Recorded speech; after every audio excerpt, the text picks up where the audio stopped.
big supporter of getting your own authority, being an owner-operator, and kind of allowing yourself to control your future a little bit more than if you were just a company driver.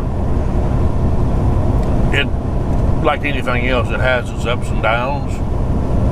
One of the big downs, I picked up a load on Monday and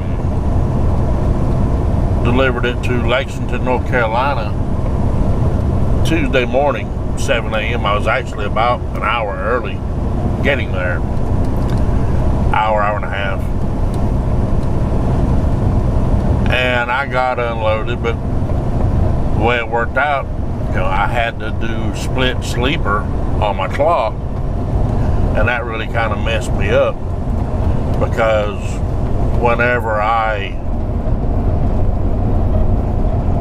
left going over to make the delivery, I only had 3.5 hours, I think it was, doing the split sleeper. So it gave me enough time to get over there and get unloaded and then be able to get back to the truck stop within that period of time and still have some time left on the clock. But I had to go back into sleeper mode and by the time my clock got reset to finish out that 14-hour shift, it was already 3 o'clock in the afternoon. So needless to say, Tuesday was an absolute waste on trying to find another load because the day was shot by the time my clock got reset. So I was looking for loads to pick up today. And anybody that's been doing this any length of time will tell you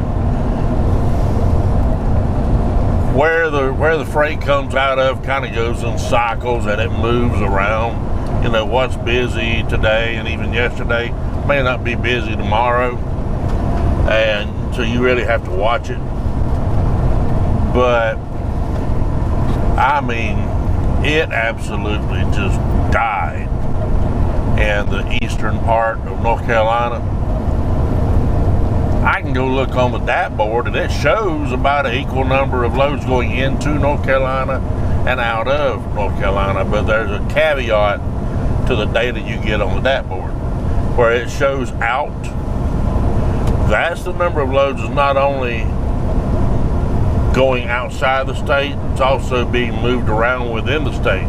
So that's just the number of loads being shipped is what it boils down to. Some of them are going to stay within North Carolina and some are going to go to other states, other parts of the country. But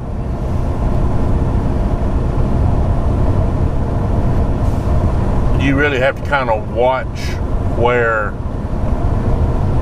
the loads are.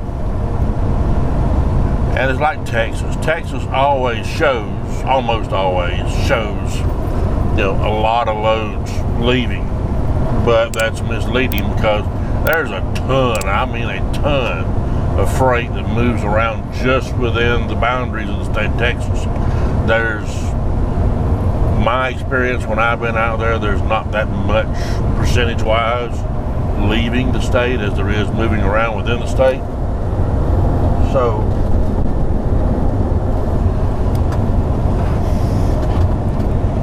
don't get caught up in that number. But I'm telling you, it can be absolutely frustrating. So I sat at the truck stop back there for 34 hours, did a full 34-hour reset on my clock, so I left with a full 70-hour cycle, and I'm deadheading home. Hopefully, I can get something booked around the house tomorrow.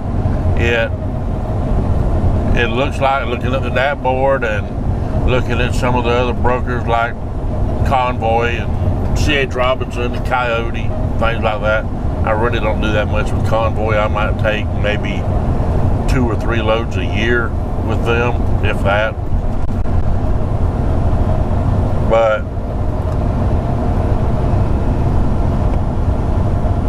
looking at their load boards, it looks a little bit more promising for tomorrow. But we'll see what tomorrow brings. It can be frustrating. And you know, every day this truck is sitting and the wheels ain't turning, it's just costing me money. You know, so I try not to take longer loads, you know, 800 miles, 1,000 miles, things like that, because mathematically it doesn't make sense. You know, you take a load, let's say you pick up a load in Charlotte, North Carolina, and you're going to go to, I don't know, San Diego. So you're going to spend majority of your week traveling to San Diego. And let's say you get, you know, $5,000 for that run. Not bad. But then you got to take your expenses out of it. And your expense going to California is going to be a lot more than my expense going, you know, within 400 or 500 miles of my home. I can typically get out there and hump it and do, you know, somewhere between 7,500 and maybe 9,500 in a week, and never be more than 500 miles away from my home, typically, and get in, you know, 4 or 5 loads in a week, sometimes 6. You're going to get 1 load in a week and maybe get somewhere between $4,000 and $5,000 gross before expenses. So if you break it down, you're working too cheap taking those longer loads, in my opinion. But you know, we all have different viewpoints on things. We all have different costs that we have to consider. You know, I don't understand how people can still be hauling freight for $2 a mile whenever fuel is costing you almost $5.40 a mile, and in some cases above $5.40. So I'm not understanding that. But you know, to each his own. I am going to take a load on Friday. I'll pick it up Friday, deliver it on Monday out to Mount Pleasant, Texas, which is north of Dallas-Fort Worth area, south of Texarkana. And that load, picking up in Cleveland, Tennessee, going out to Mount Pleasant, Texas, is paying me $3.24 a mile, and that's loaded and empty combined. I take the total deadhead miles, the total loaded miles, combine the two, and then divide them into the rate. And that way, I'm getting the same per mile, loaded or empty. I'm still grossing the same amount. No, it does not cost me as much to run deadhead as it does to run loaded. But, you know, if you can pad your profit, you know, and increase your margin a little bit, because that can help offset things down the road. If you're having to take a cheap load or two, you're not going to feel it as much. But that's just my philosophy. You know, I like being closer to home. I like not taking long loads. But when the right opportunity comes up and it's going to make it worth my while to take a load, sure, I'll take a load up to, I will not go more than 1,000 miles. And I think this load in particular is actually less than 900 miles. I'd have to go back and look, but I know it's less than 1,000 miles. I'm pretty sure it's less than 900 miles. And I'm going to start looking for my reload coming back.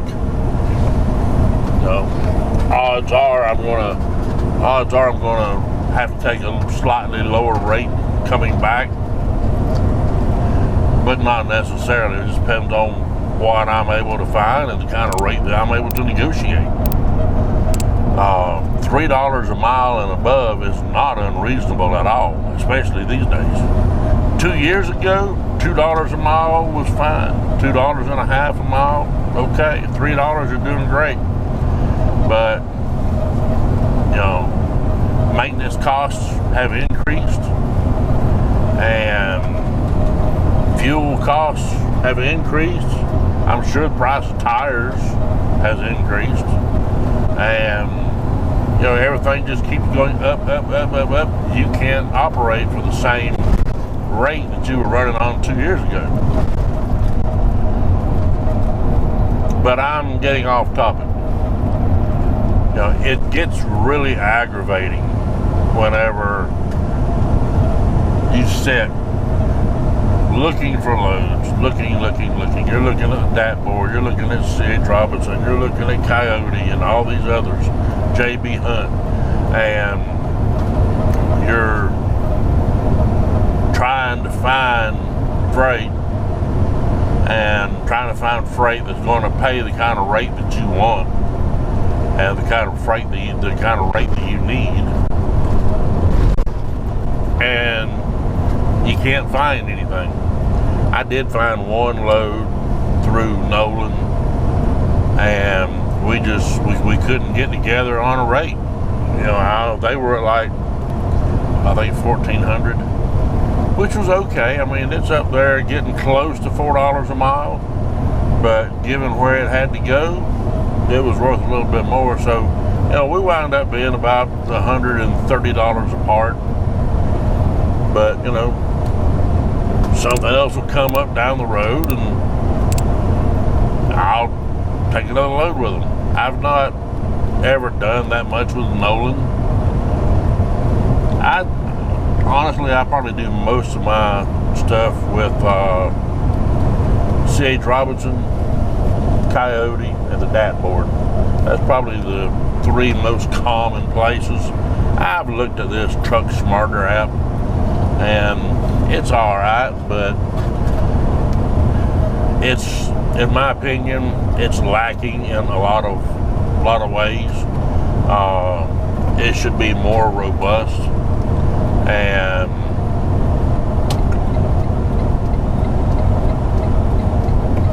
I'm sure before too long somebody's going to come out with something to compete against them, and that will probably have a lot more bells and whistles and a lot more capabilities. But I mean, you know, it's fine for what it is, but it could be better, in my opinion. I'm not far from Asheville, North Carolina right now, heading home. And like I said, I just wanted to come on and tell you, you know, sometimes it can be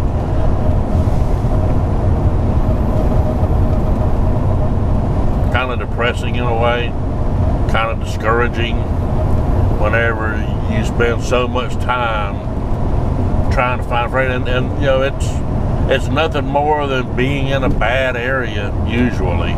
Now, I'm sure there's a lot of people that watches Justin over at Just Trucking, and now he is an example of someone who, he lives in a great area because there's always freight coming out around him.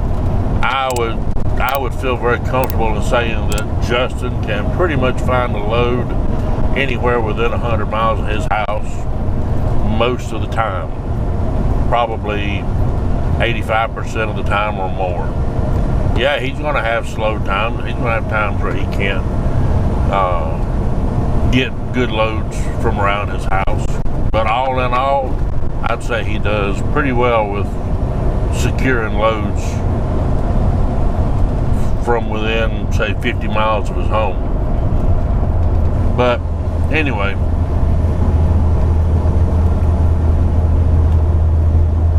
I could hear him coming before I ever saw him.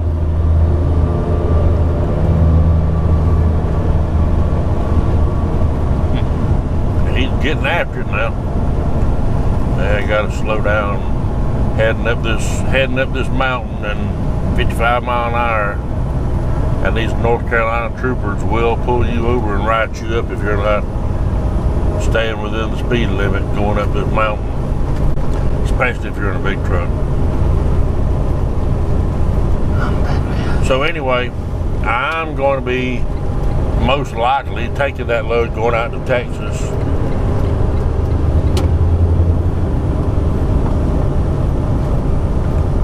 But I'm hoping I can find a load close to home that I can pick up tomorrow and drop off tomorrow or early on Friday. I'd like to get in one more load this week before I pick up that Texas load. But we will see how it goes. Anyway, you guys be safe, and I'll see you on the road. Bye.